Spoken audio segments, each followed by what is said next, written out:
All right, y'all. Welcome back. What we're going to tonight. This is a fly that if you don't have it in your early season box for mayfly hatches, you're wrong. If you're not fishing it, you're wrong.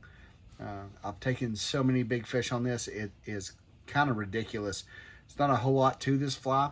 Tonight, I'm tying on a size 18 curved hook in a 3XL. I'm tying in a 3XL only just for video purposes. Normally, I'll fish this between a size 20 to a 22. Thread that I'm tying with tonight, this is a uni thread in 17.0. If you don't have 17.0, just get it as small as you're comfortable tying with. I'll probably break my thread off 9-10 times tonight, just trying to do this one video. We're gonna come in. We're gonna have an extra long tail on our a tag end to our tying thread.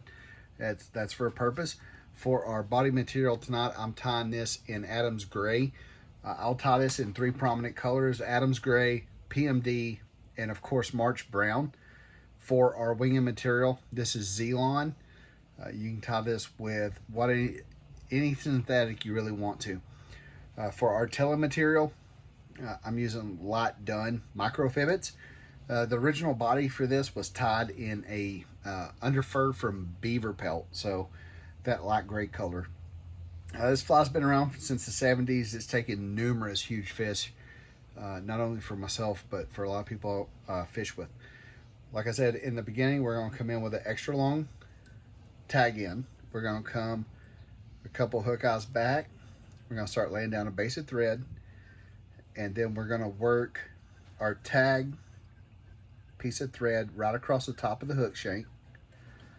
Then we're going to let that just hang down in the back. We're going to come in with our Light Done microfibbits. I'm going to come in with 2 pieces. I'm going to clean those out. Now we're going to measure the overall tail. It's going to be roughly the full shank of the hook plus the bend. I like to tie my tails a little bit longer on this one. You can shorten that up as you feel fit.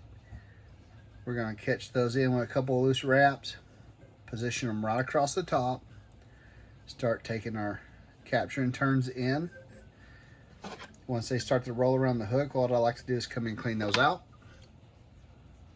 and then I'm going to work my way back down the shank. This is going to help build up that taper body.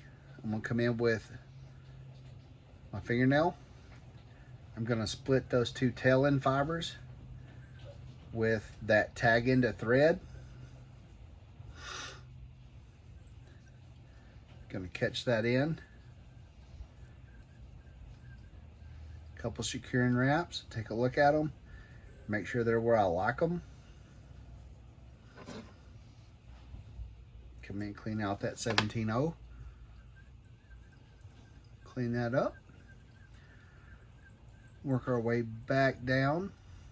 This is where we're going to tie in our dubbing. Like I said, I like to fish this in the 3 prominent early season colors. I like to fish this in Adams, PMD, and of course a March Brown.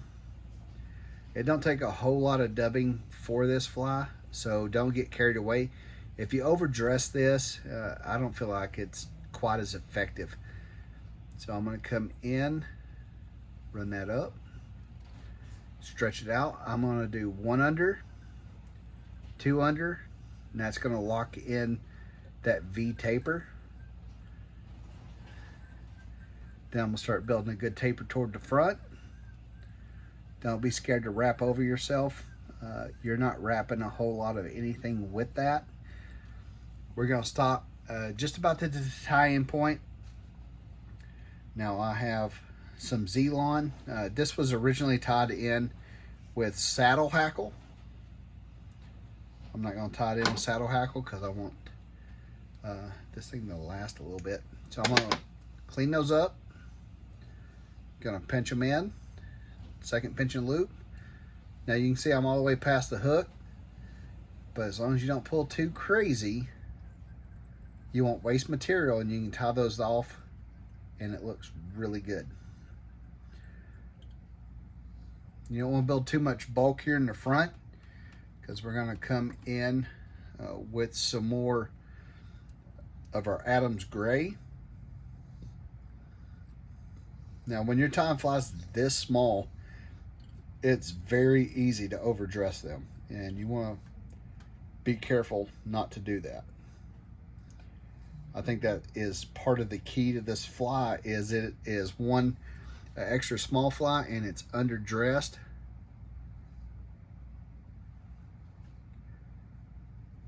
We'll slide that right up.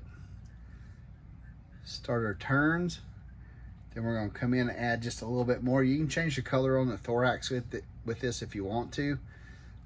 I tend to fish these two primary colors and go with that. We're going to come up. Now you can see how much I'm actually putting on at a time. It is hardly any dubbing at all. If you don't have dubbing made from beaver, you can substitute that. It's up to yourself. Like right now, I'm using Wapsi Extra Fine. We're going to cross behind the wing 2 times, 3 times. Then we're going to come back down to the front. At this point, we're going to come in with your whip. But when it gets down to this small, I just tend to use a 1/2 inch tool.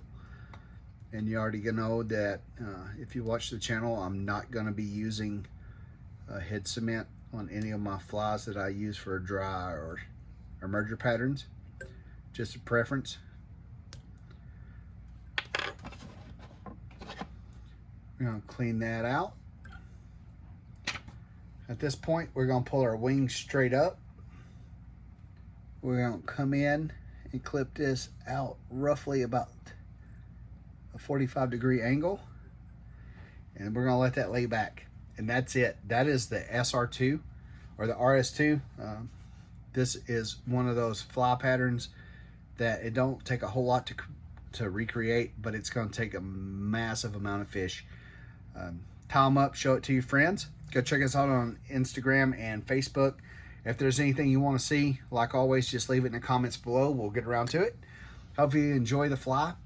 Hopefully it takes fish for you. And until next time.